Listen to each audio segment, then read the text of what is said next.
So good evening to all of you. Well, it's fantastic to have so many of you online tonight. It's a huge honor and a privilege, Clem, to have you back. And I know that you have always been the most sought after speaker of anyone literally around the world. And so it's a real honor and a privilege to have you back tonight. And so excited to hear about the latest scenarios and kind of where you think the global planet's going and global economy and South Africa, etc. You know, I think we've got a lot in store for the people who are online tonight. So welcome, Clem. It's awesome to have you. Thank you, and I look forward to trying to give people a steer on the future. Awesome. So I just wanted to just kind of set a bit of a framework around tonight and really kind of give people a little bit of an understanding. You know, I think the one thing that's important is that tonight we're going to give people scenarios, we're going to give them models and methodologies, but it is always really important that everyone takes control and, you know, looks after their own, you know, destinies, their own financials, and you know, neither Clem nor myself are trying to give advice tonight. We're just trying to educate some of the methodologies that we've used and how we use them to really make it easy for people. And I think really the question that I like to ask, and it's quite a funny story, even to the point where tonight Clem was meant to be sitting at home, and we literally had this all set up and ready to go. And as you said, your internet went down literally, you know, today. And, you know, for me, when one looks at it, success in life is not how well you execute plan A, but effectively it's actually how you execute plan B. And for most of us, we spend 99% of our time in plan B. And my question really to all of you tonight is, how do you actually cope with uncertainty? You know, what does it mean to you? How do you plan? What are your methodologies? How do you actually go out there? Do you have a guaranteed scientific model to be able to look at making the right decisions for you and your family's future? Now, we're not going to give you all the answers tonight, but I wanted to share with you some of the methodology from one of the most respected people, literally globally, in terms of how one can look at different scenarios. You know, you can't just have a plan A. You need a plan A, a plan B, a plan C, depending on what happens in the global scenarios and even in the local scenarios. And a lot of that you don't have a lot of control over. You know, our goal tonight is to really, you know, one of the things that I feel very passionate about is to help people be global citizens.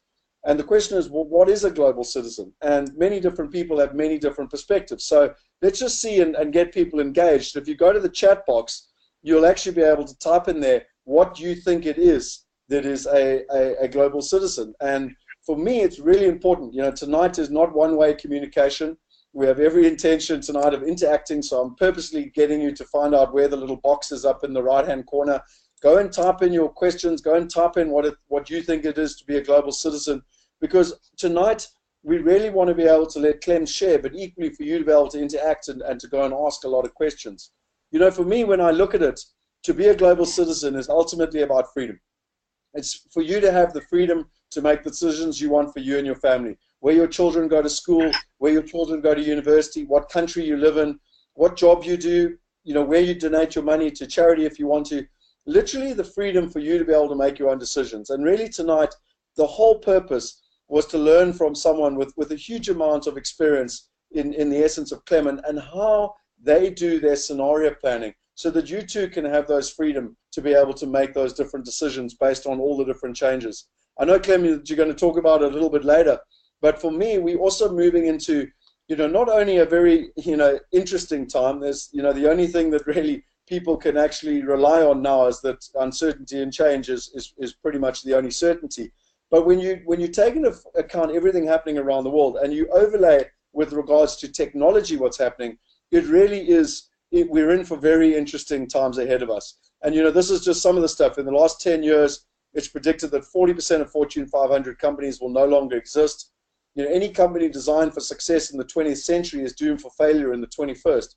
And, you know, the question I ask people is that when you talk about it from a company perspective, what about for your personal wealth? What about for your personal, you know, life and how you run your finances? Are they designed for the 20th century or have they been built for the 21st century? You know, when you look at just some of the analogies, whenever technology comes to a space, it has a very, very disruptive element. And it does three things primarily. The first one is that it cuts out the cost. The second one is that it cuts out the middleman. And the third thing is that it dramatically increases the trust, the transparency, and the accessibility. So, I mean, if you look at any of these examples, they're going to have a dramatic impact. And two great examples is Delta Airlines. Delta Airlines was started in 1924. It's the oldest airline in the world. It's the biggest airline in the world. It services over 300 different cities. It's got a valuation of about 17 billion and a staff of over 80,000 people. And yet you compare it to Uber, that now is nearly double Delta in terms of the number of cities it services. It's got a staff component of less than 10,000. Its valuation is $68 billion. And some would argue whether that's overcooked or not.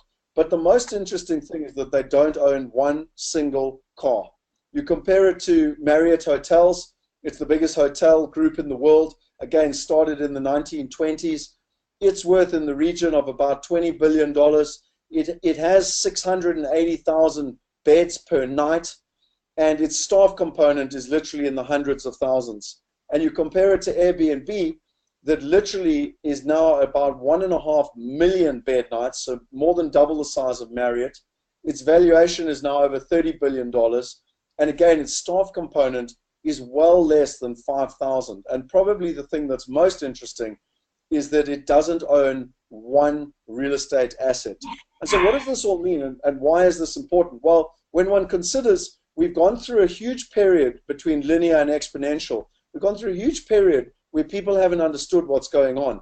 But we're really at this tipping point. And I just wanted to bring this as an introduction because it really kind of sets us up now to be able to move into why this is so important and why you need to understand both Clem and Chantal's methodology so that when you're doing your scenario planning, you can be more effective. Then you start to overlay questions like, what do I actually invest in? Do I invest in real estate, stocks, collectibles, antiques, precious metals?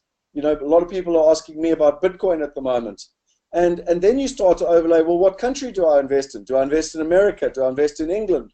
Do I invest in Australia? Do I invest in South Africa? People nowadays have so many questions, and rightly so. They should have questions. But for me, this can all get answered. And certainly there's a fantastic methodology that you can learn. And this is really where I wanted to, and very kindly Clem agreed to be part of this tonight, was to really look at what started with the history, and I'll let Clem explain it, where him and Chantal came out with this, and it's now been around for well, I don't want to give the exact time, but it must be nearly 20 years, Clem, the methodology. And just to explain before I hand over to Clem, why I believe this is so important is that most people get to hear, and many of you tonight would have heard Clem's scenarios, you would have heard the flags, but what most people don't do is they don't take that and then use systems. And so for over 5 years, I sat and I analyzed and I watched the way Clem did it. And I then built a model on top of that to help us make better decisions as to where to invest, when to invest, and what to invest in. And, I remember back in 2014 sharing that with Clem, and today this book exists because of it. And Clem very kindly, actually helped me even with I'll never forget, even with the graphs and how some of them should work. But tonight is not about us and what we're doing. It's about you being able to understand the methodology. My request to you, though, tonight is not to just sit back and passively sit there and listen. It's to be able to understand it, try and take notes down, try and create frameworks so that you can make those investment decisions easier. And, like this book, that's what I did. I took down a lot of understanding, trying to understand the flags, how they fitted together, created the methodology to help me be able to make better investment decisions. And like I joked with Clem, this book came out in 2014, and I think the only person who's actually read it is my mother. And really what we did is to take all this information and actually build it into a platform to make it easy for people. But I'll share that later once we've got a much better understanding of the current scenarios. And so, I really wanted to hand over to you, Clem, and start with, the understanding of where this all comes from and what is the difference between, a fox and everything else within the methodology. And just as a setup, I really would like you, if you wouldn't mind, just explaining that methodology and equally what happened in Japan, because I think it's so important for people then to be able to understand that, history repeats itself and people can use this methodology to make the right decisions for themselves. So that's all from me, and it's with huge honor to introduce you, and I really look forward to hearing and learning from you tonight.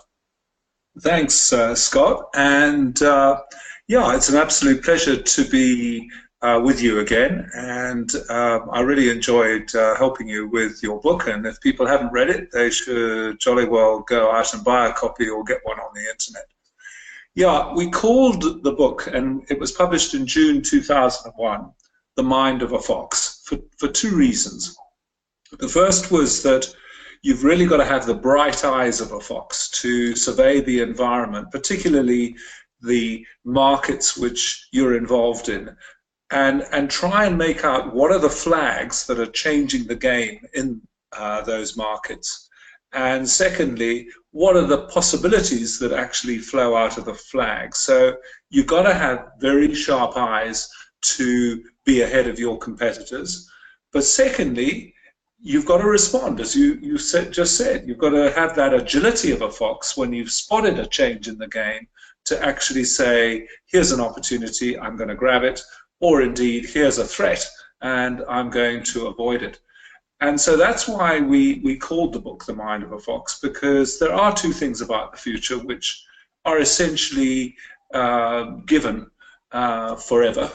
Firstly, it's unpredictable, and therefore you have to play the scenarios. And secondly, you've got so many things that you don't control that the only thing you do is your response to the changes in events, and that's why you have to have that agility.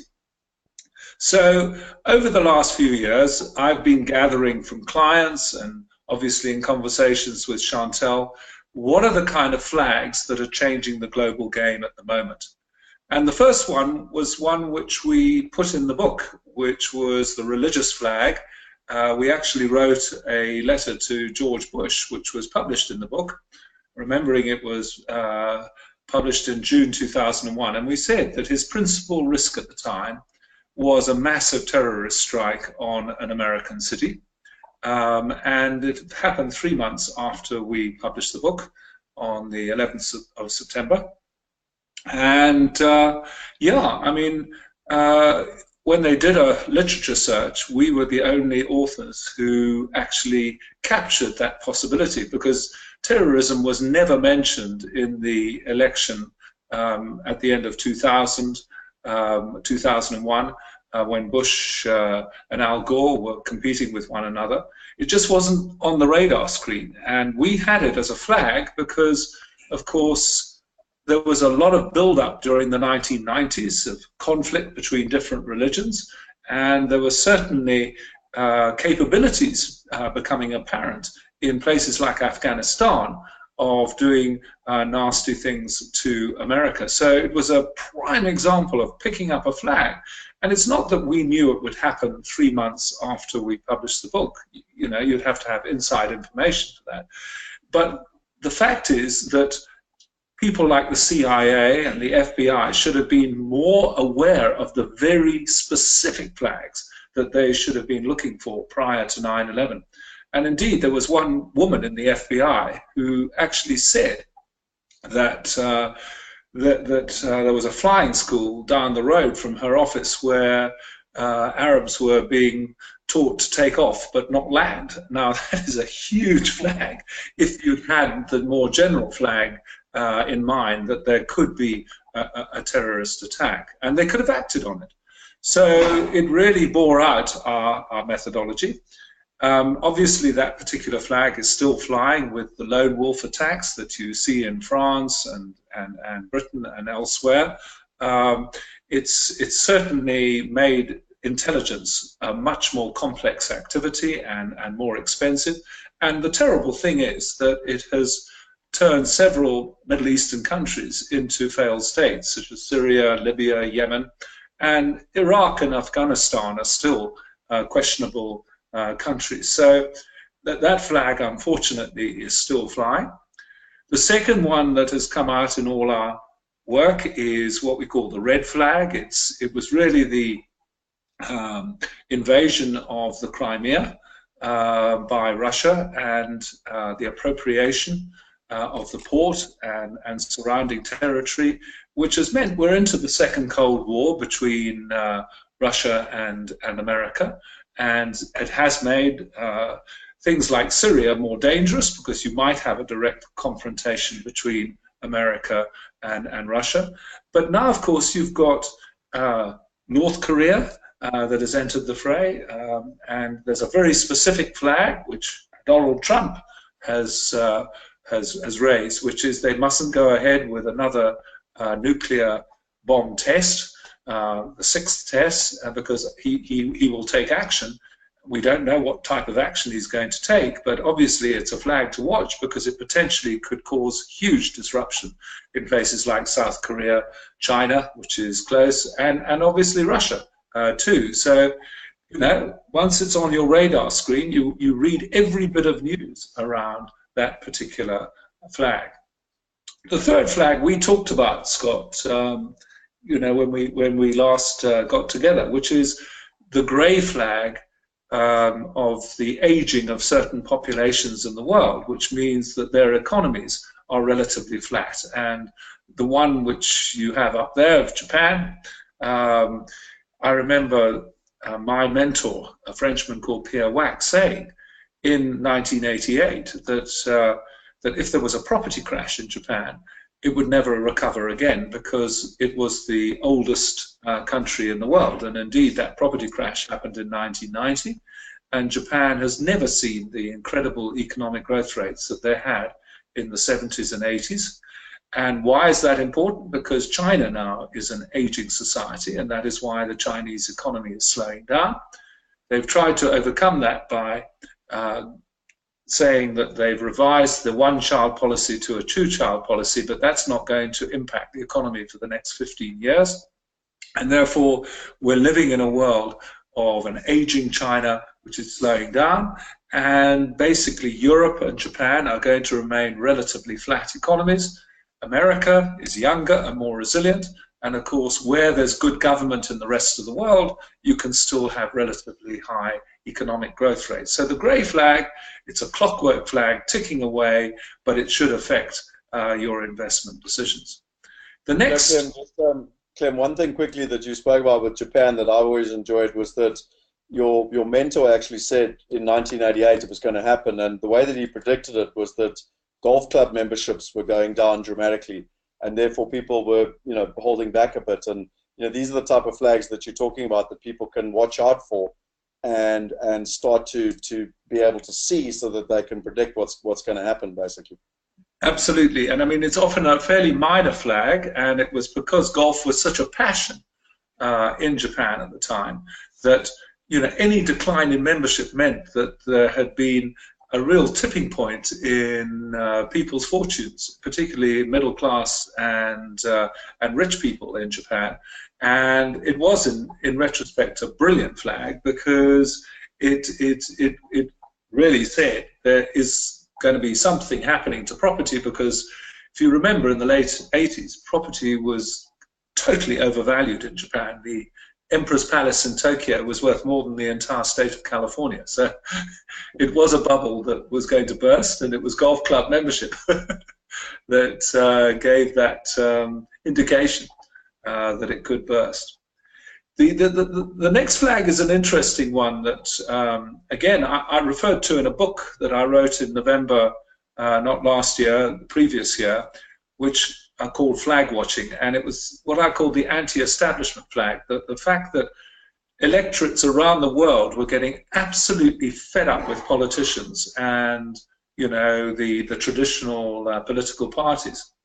And this isn't a clockwork flag. This is very cloudy. It's produced consequences which I certainly wouldn't have anticipated, such as Brexit. I mean, it really was the north of England voting against the politicians, and of course the charisma of Boris Johnson in the Leave campaign that led to Brexit. But of course, it's just produced the opposite result in France with Macron being elected president, who's very pro the EU. The exact opposite of the Leavers in the UK. So, you know, a flag can have absolute opposite consequences in two different situations. And of course, it produced Trump, Donald Trump. He basically got a lot of American votes because he wasn't part of the political establishment. So it just shows that once you've established that there is a general flag, which we call the anti-establishment flag, it really is important then to say what could the narrative be flowing out of the flag, both the kind of positive and negative narratives. And as I said, it can be completely different consequences in different countries. So very interesting flag. And of course, Brexit could really impact on London property values, particularly at the premium end. I mean, I've heard of an example of a house that was put on the market in Notting Hill Gate for £4 million and actually sold about a month later for 3.2 million. So that indicates maybe a 20% drop in premium property values in London. And in fact, in the paper today, there was an article that 9,000 jobs could disappear in the banking industry in London because those functions are going to have to be transferred to Europe as part of the as part of the deal, in the sense that banks have to now do the work in Europe rather than from London. So very important flag for the consequences that may happen to property. The green flag is one that has been flying a long time. I saw President Obama to ex-President Obama talking today at some climate change conference, and you know, it's one unfortunately that Donald Trump does not agree with. But when you've got a flag on your mind, you look at news which either supports it or is against it. And there was an article about 3 weeks ago that by 2050 the Arctic ice will have virtually disappeared, and that will open up completely new shipping routes around the north of Canada and the north of Russia, which simply hasn't been possible in the history of this planet, but which will become possible in the second half of this century. It does also mean that you'll have beneficiaries like Canada and Russia, because there will be less snow, less ice, and they will become more arable. But countries in Africa, as well as America and South America, may well become drier and hotter, which could have a big consequence for agricultural yields. Sea levels may well rise as a result of the melting of Antarctica and Greenland, and of course that's going to affect global cities.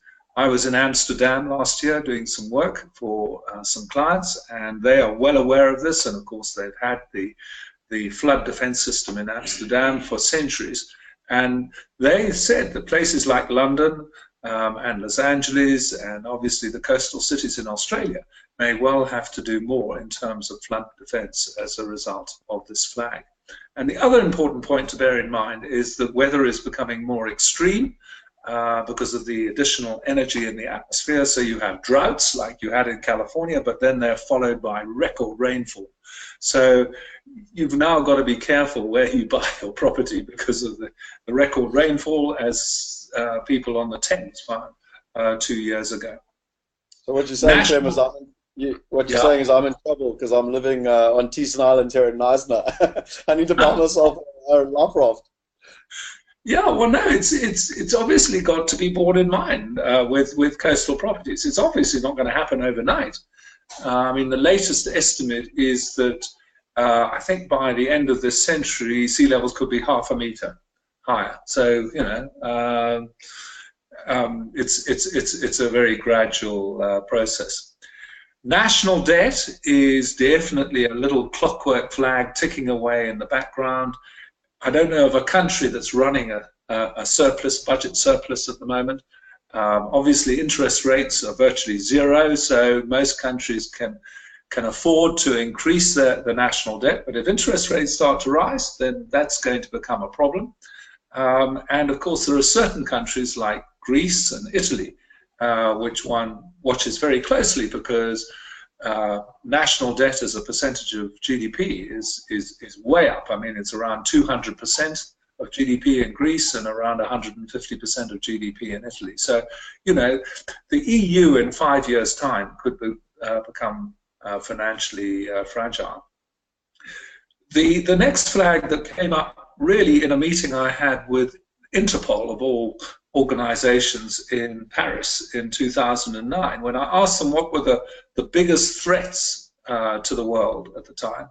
They named a threat which was certainly not on my radar screen, which was porous borders. The idea that you know, borders were no longer properly patrolled and that people could actually get into virtually any country in the world if they really wish to. And of course, that is a huge issue today. It's why many British people voted for Brexit. In fact, again, a piece of news that's come out in the last 2 days is that 6,000 people were rescued in the Mediterranean in the last 2 days, trying to get from Africa to Europe. So again, there's going to be a real problem for countries that are actually holding these refugees, but of course there's going to continue to be pressure of migrants into countries that they see as relatively rich and prosperous. The world of work, which you mentioned, has been changed by technology. Uber, very good example, Airbnb, where you have very few permanent employees. It's more of a network where people are using their assets, either their car or their house, to make money, and the company itself is providing that particular network, so the official number of employees is much lower. And so it's meant for young people that it is a completely different game now getting a job to what it was in the 70s and 80s, when you basically got a good school qualification, and then if you're lucky, a good degree, and then you just waved your CV and you got a job. Nowadays, young people have to create work for themselves, and it's a whole new game, and you've got to teach people how to be entrepreneurs. And there are very, very few schools here in South Africa, but elsewhere in Europe and Britain, America, that are actually teaching kids how to run real businesses. So they haven't adapted like foxes to the changing nature of work, which is going to intensify as technology becomes smarter, and of course with artificial intelligence. One of those technologies... Yeah. I'm sorry, just to butt in there. I know you and I spoke about it before. We were just in the setup phase 3 years ago, but we actually launched Lemonade Day here in South Africa. It's that charity organization, NGO, that's out of America, that's backed by Google for Entrepreneurs. And it actually trains children in how to run a business, entrepreneurship skills, through running a Lemonade Day stand. And we run a bunch of pilots here in South Africa, and got some incredible stories of young South African kids, Africans, whites, all different backgrounds. And really, I feel so strongly about what you say. I truly believe the only future we've got, if we all want to live in this country, is by empowering the children with access to entrepreneurship education. And so, yeah, I just wanted to let you know. I'm not sure if I let you know, but 3 years ago we were talking about it, but we've done it now, and it's amazing. The results are incredible, and watching the children. There's one little guy called Bongi that literally wanted to go to a private school, and through this whole experience, it's changed his entire life. He's currently at a private school, and he's in control of his own destiny at the age of 14. Yeah, and you know what? You've got, I don't know, a youth unemployment rate here of 50%. I hear in France that the youth unemployment rate is 25%. It's certainly 50% in Greece and Spain. And it just means that if you're a young person nowadays, you've got to learn to create a job for yourself. It's an absolutely critical skill, and yet very few schools have recognized this flag. And I guess it's because the teaching profession simply don't do that kind of serious research into how markets are changing and adapt their product, the educational product, like Foxes should. And so a program like the Lemonade program is exactly what kids have to do in order to get a real feel for what it's like to start a business in the outside world. Yeah, I know it's essential. Yeah, the last two flags, internet and cellular mobile phone flag, and it's having some really interesting consequences like fake news. And you've got to be careful when you pick up flags on the on the internet and in social networks to check out their authenticity. And I see that there's a lot of pressure being put on Facebook and Twitter and the big networks to actually ensure that somehow fake news is exposed. And the last flag, which has been raised by some of our clients, is this whole lifestyle and leisure flag. The fact that nowadays people have less time to enjoy things like sport.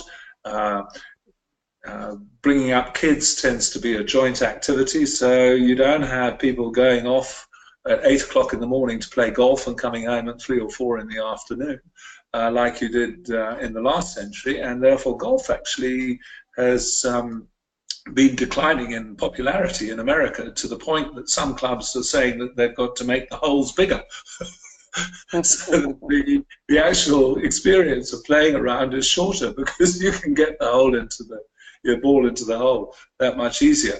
But I last year had to do a conversation in a new Audi which was being promoted, the Q7 with Hashim Amla, and he was saying that Test cricket is now under huge pressure because people simply don't have the time to take off to go and watch Test cricket. And he actually said that maybe you've got to have a sort of World Test Cricket Cup or something to make Test cricket popular again. But he said, you know, everybody's moved towards the T20 format. I saw he scored 100 in his last Indian Premier League game, good old Hashim. But you know, that's where the money is nowadays. So again, it's a very good example how once you've established that's a flag, that people have changed their attitude towards time, lifestyle, and leisure, that you then decide what formats of sport are going to be popular, and obviously what other activities might become popular. I mean, cycling now is one of the most popular sports in the world because, of course, you choose the time when you go out and choose the time when you go back, come back. It's got a flexibility that a game like golf simply doesn't have.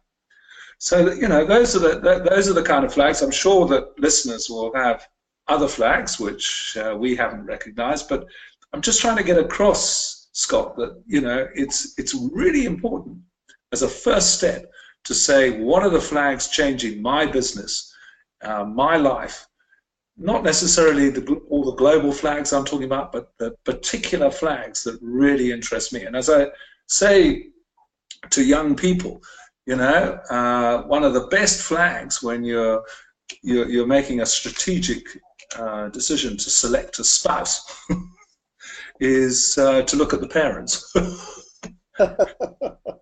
because that's a flag. What that's they might think when they're older. And so it's actually trying to select the flags which are really important for your business, your family, your life, not necessarily doing all the stuff that I've gone through.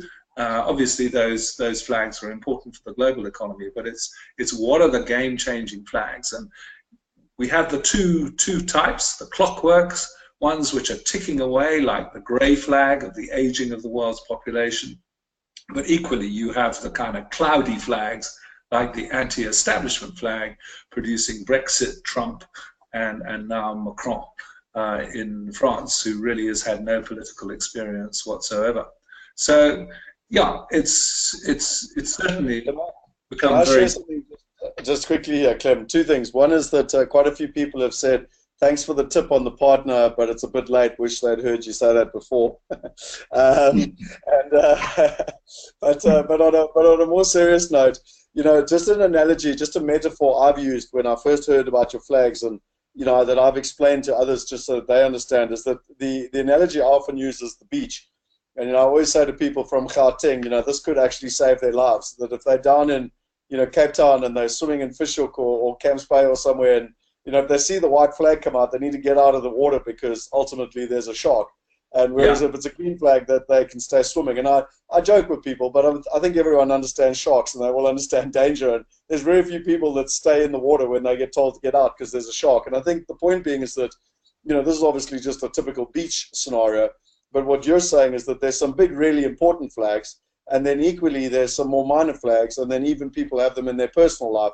But the philosophy I always use is just the flag analogy to explain what you're talking about. Yeah, absolutely. And you ignore them at your peril, as some surfers have found. So, yeah, nice example. I'll certainly use that in future. Um, so, what are the scenarios that flow out of these flags for the global economy?